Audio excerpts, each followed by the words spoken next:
Hello students, तो further आपको nucleus के लेक्चर के अंदर हम आज स्टडी कराएंगे शेप, साइज और डेंसिटी के बारे में।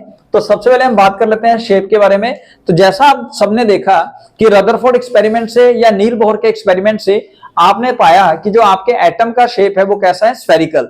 तो सिमिलरली उन्हीं एक्सपेरिमेंट्स और एक्सपेरिमेंटल फैक्ट्स की मदद से we can say that the shape of a nucleus is also taken as spherical in nature. तो वो भी स्फेरिकल होगा और उसका साइज जो है वो आप सबको पता है कि बहुत छोटा है, एक पिन के हेड जितना है as compare to the size of a whole room के अंदर सेंटर पे आप एक पिन लीजिए, एक नीडल लीजिए और इस नीडल के सामने वाला जो टिप होगा वो होगा आपके एटम के अंदर प्रेजेंट न्यूक्लियस का साइज।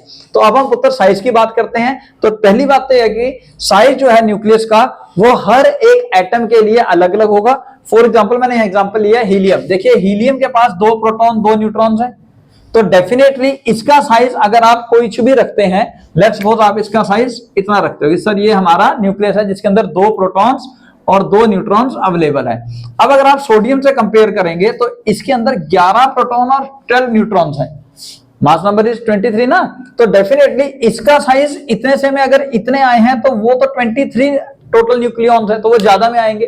तो यानी कि हम कह सकते हैं size of nucleus actually depend upon the number of nucleons, और नंबर ऑफ न्यूक्लियॉन्स को हम किससे डिनोट करते हैं, मास नंबर से। तो therefore we can say that volume of nucleus, because we want to calculate the size। Size का मतलब क्या होगा, अगर वो स्फेरिकल है तो पुत्र 3D में वो स्फेरिकल का आप क्या कैलकुलेट करोगे, वॉल्यूम। ठीक है पुत्र, अगर रेडियस r है आपके न्यूक्लियस का तो आप कैलकुलेट करोगे volume. So volume of nucleus is directly proportional to mass number. Mass number को डिनोट किया जाता है a से।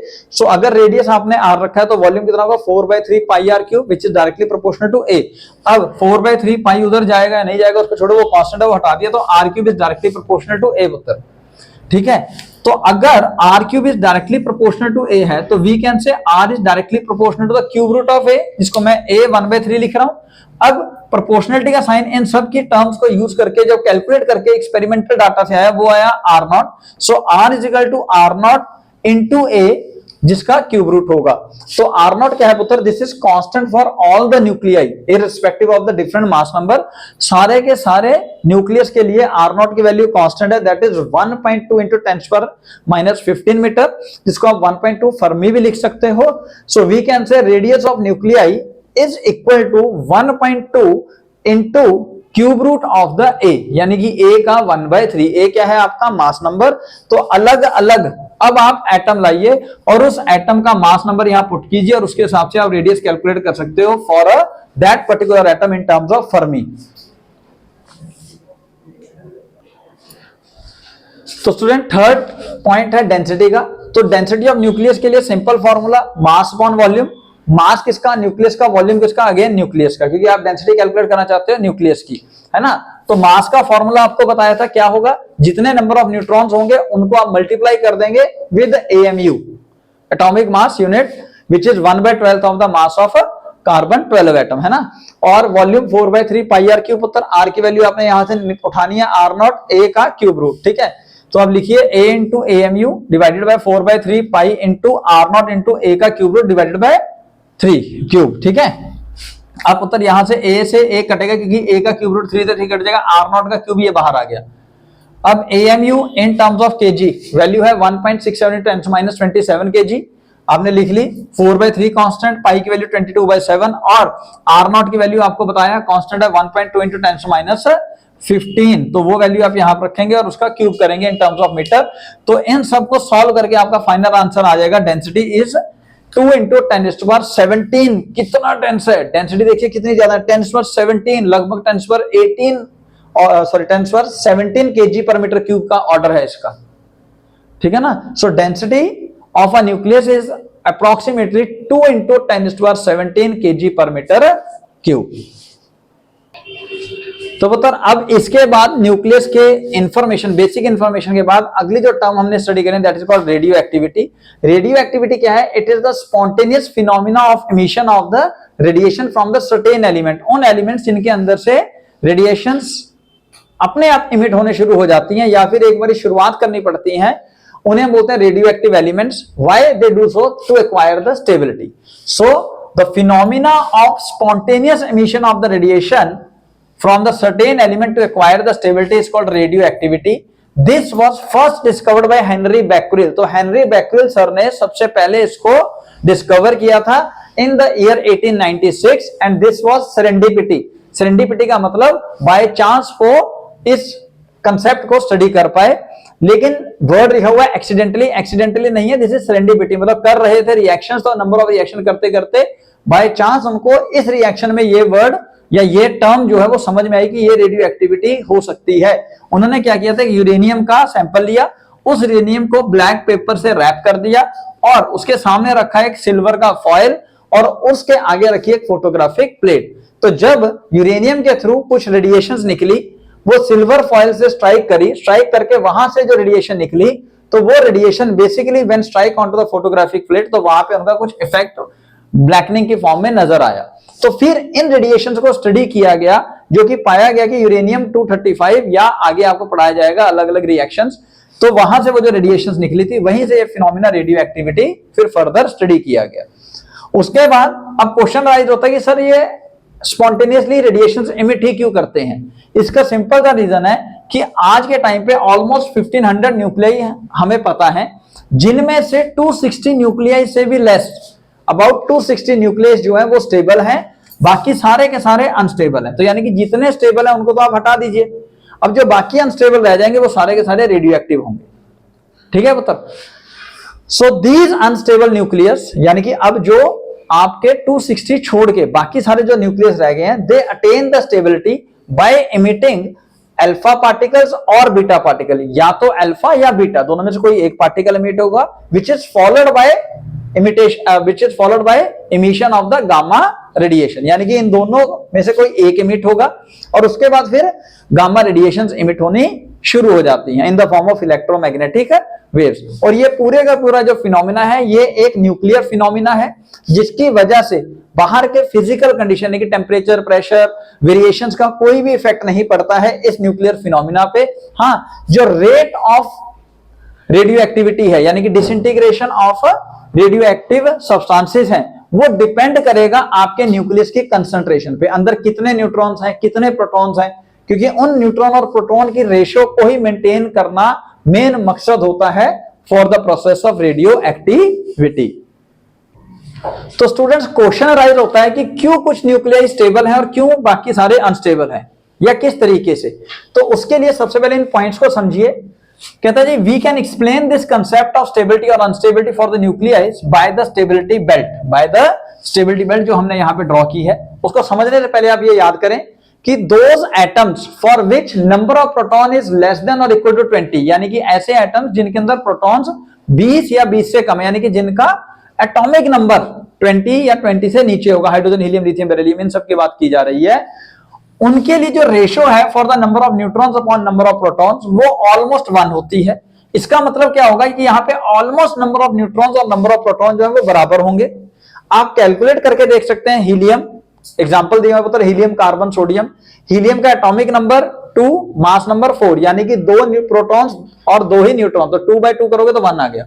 ऐसे कार्बन 612, तो 6 प्रोटॉन्स और 6 न्यूट्रॉन्स, तो 6/6 करोगे अगेन 1 आ जाएगा। सोडियम 1123, तो 11 प्रोटॉन्स तो 12 न्यूट्रॉन्स होंगे, तो वो नियर बाय 1 आएगा, इसलिए हमने नियर बाय लगाया है। ठीक है, number of neutron is near by equal to 1, तो इसको भी आप नियर बाय कर सकते हो, बट एनी हाउ याद करने के लिए ठीक है। यानी कि यहां पे हम ये कह सकते हैं कि अगर हम ग्राफ बनाएंगे between number of neutron and number of protons, याद रखिए नंबर ऑफ न्यूट्रॉन और नंबर ऑफ प्रोटॉन के बीच में अगर हम ग्राफ बना रहे हैं, तो up to 20 atomic number of proton और नंबर ऑफ न्यूट्रॉन सेम है, यानी कि यहां से यहां तक का जो ग्राफ है ये ऑलमोस्ट लीनियर है। ये जो ग्राफ है लीनियर है। यहां तक क्लियर हो गया पुत्र? तो जो जो एटम इस ग्राफ के लीनियरिटी बेल्ट पे आएंगे, या जो जो आइसोटॉप्स भी इस लीनियरिटी बेल्ट के ऊपर आएंगे, वो सारे स्टेबल होंगे, और जो इस बेल्ट के ऊपर या नीचे आएंगे वो सारे अनस्टेबल होंगे। सपोज कोई यहां आ रहा है तो वो भी अनस्टेबल होगा, कोई यहां आ रहा है पुत्र तो वो भी अनस्टेबल होगा, क्योंकि उनके अंदर जैसा आपको बताया रेशियो नंबर ऑफ न्यूट्रॉन और प्रोटॉन की सेम होनी चाहिए, या फिर इस बेल्ट के ऊपर आनी चाहिए।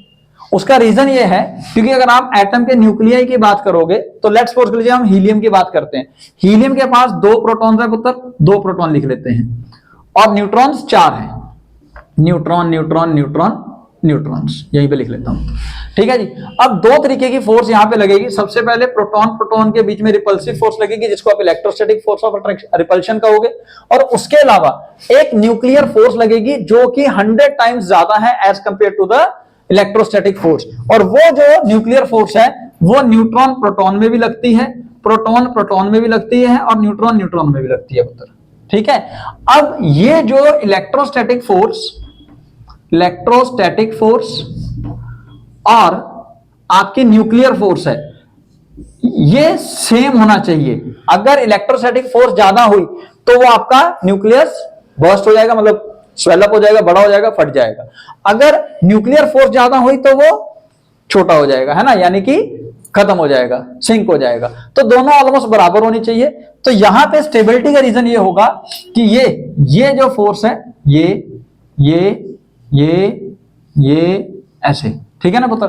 एक न्यूट्रॉन की दिखाई है, ऐसे ही सबकी होगी, प्रोटॉन प्रोटॉन की, न्यूट्रॉन न्यूट्रॉन की। मैंने सबको बताया कि सबके बीच में होगी कौन सी, न्यूक्लियर फोर्स। तो वो ऑलमोस्ट सेम होंगी जब नंबर ऑफ प्रोटॉन और नंबर ऑफ न्यूट्रॉन का वैल्यू यहां पे n/p करके 1 आता है, यानी कि इस बेल्ट पे आता है। अगर किसी की ज्यादा या कम हुआ, अगर नंबर ऑफ न्यूट्रॉन ज्यादा हुए तो उसको बीटा डिके करना पड़ेगा, बीटा नेगेटिव। अगर नंबर ऑफ प्रोटॉन ज्यादा होते हैं तो उनको अल्फा या फिर बीटा पॉजिटिव डिके करना पड़ेगा। ठीक है पुत्र, क्योंकि डेफिनेटली आप देखिए अगर नंबर ऑफ न्यूट्रॉन ज्यादा है तो n/p हमें कम करना पड़ेगा, क्योंकि उसकी वैल्यू 1 से ज्यादा आ गई। उसी तरह अगर p ज्यादा है तो n/p की वैल्यू बढ़ानी पड़ेगी हमें। ठीक है जी। तो हम क्या करेंगे, अल्फा या बीटा डीके करेंगे फॉलोड बाय गामा रेडिएशंस। ठीक है। तो अब सेकंड बात याद करें, for those atoms in which number of proton is more than 20, यानी कि उनके जो स्टेबल न्यूक्लियाई होंगे उनका जो रेशियो होगा n/p का, वो पाया गया है that is in between 1 to 1.6। वो एग्जैक्टली 1 नहीं होता, यहां पे लिनियरिटी थोड़ी सी चेंज हो गई, तो 1 to 1.6 के बीच में आएगा। एग्जांपल देखें आप, आयरन जो आपको पता है एक स्टेबल न्यूक्लियस है जिसका एटॉमिक नंबर 26, बोले तो प्रोटॉन 26, लेकिन मास नंबर 56 है।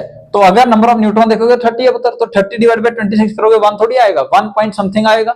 तो डेफिनेटली वो 1 से 1.6 के बीच में आएगा। तो ये जो मैंने आगे ग्राफ बनाया है, रफली this is the graph for those atoms in which atomic number is more than 20 से अप टू हमने 80 लिया, क्योंकि लास्ट जो स्टेबल न्यूक्लियर पाया जाता है वो बिस्मथ का पाया जाता है जिसका एटॉमिक नंबर है 83। इसके बाद सारे के सारे अनस्टेबल है, मतलब इजी टू लर्न।